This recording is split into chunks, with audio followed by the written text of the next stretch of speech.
और इस वक्त की बड़ी खबर आ रही है राष्ट्रपति की शक्तियों से जुड़े हुए प्रेसिडेंशियल रेफरेंस मामले को लेकर सुप्रीम कोर्ट में सुनवाई हुई और इस दौरान मोदी सरकार को नोटिस जारी कर दिया गया। सुप्रीम कोर्ट ने राज्य सरकारों से भी नोटिस जारी कर जवाब मांगा है।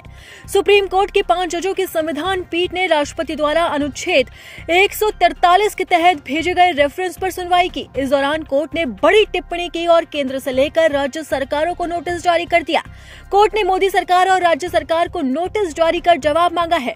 दरअसल राष्ट्रपति द्रौपदी मुर्मू ने अनुच्छेद 143 का इस्तेमाल करते हुए सुप्रीम कोर्ट से सवाल पूछा था। इसी पर सुनवाई हुई। ये रेफरेंस इस बात की कानूनी वैधता को लेकर था कि क्या स्टेट बिल्स पर फैसला लेने के लिए गवर्नर और राष्ट्रपति की कोई टाइमलाइन तय की जा सकती है।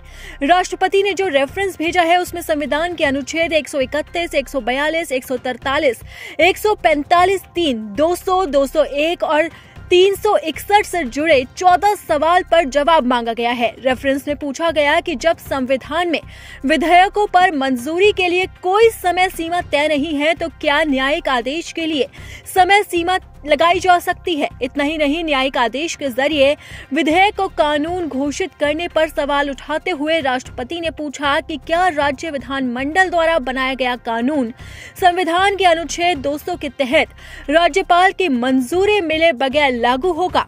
इसी पर खास सुनवाई की अध्यक्षता मुख्यमंत्री न्यायाधीश भूषण आर गवई ने और इसी के साथ उनके साथ बेंच में जस्टिस सूर्यकांत, जस्टिस विक्रम नाथ, जस्टिस PS नरसिम्हा और जस्टिस अतुल S चंदूरकर शामिल हुए। ये बेंच इसलिए भी खास है क्योंकि इसमें सुप्रीम कोर्ट के 3 सबसे वरिष्ठ जज हैं। इनमें से 4 वर्तमान या भविष्य के मुख्य न्यायाधीश यानी कि CJI भी बन सकते हैं। यही बेंच प्रेसिडेंशियल रेफरेंस मामले की सुनवाई कर रही है। दरअसल राज्य विधानसभाओं की तरफ से पारित विधेयकों की मंजूरी के लिए राज्यपाल या राष्ट्रपति के पास भेजा जाता है, जिसे अनिश्चित काल समय तक लंबित रखा जाता है। इसी वजह से जनहित में लिए गए फैसले में देरी होने की संभावना बढ़ जाती है। ऐसे में राष्ट्रपति ने सुप्रीम कोर्ट को रेफरेंस भेजकर जवाब मांगा है कि क्या कोर्ट राज्यपाल और राष्ट्रपति के फैसले लेने की समय सीमा को तय कर सकती है।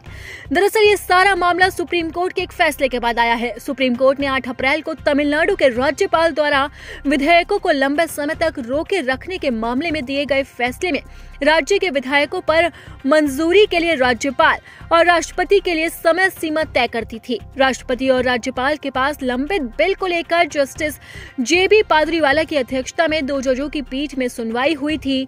8 अप्रैल को अनुच्छेद 142 का इस्तेमाल करते हुए सुप्रीम कोर्ट ने फैसला सुनाया था, जिसमें विधेयक की मंजूरी को लेकर राष्ट्रपति की समय सीमा निर्धारित की गई थी। इसी फैसले में सुप्रीम कोर्ट ने 3 महीने के अंदर विधेयक पर मंजूरी देने का आदेश दिया था। इस फैसले के बाद तमिलनाडु के राज्यपाल RN रवि द्वारा रोके गए 10 विधेयकों के फैसले को रद्द कर दिया गया था। सुप्रीम कोर्ट के इसी फैसले के बाद राष्ट्रपति द्रौपदी मुर्मू ने अनुच्छेद 143 का इस्तेमाल करते हुए सुप्रीम कोर्ट से सवाल पूछा है और आज इस मामले में सुनवाई हुई, जिस दौरान सुप्रीम कोर्ट ने मोदी सरकार से लेकर राज्य सरकारों को नोटिस जारी कर दिया।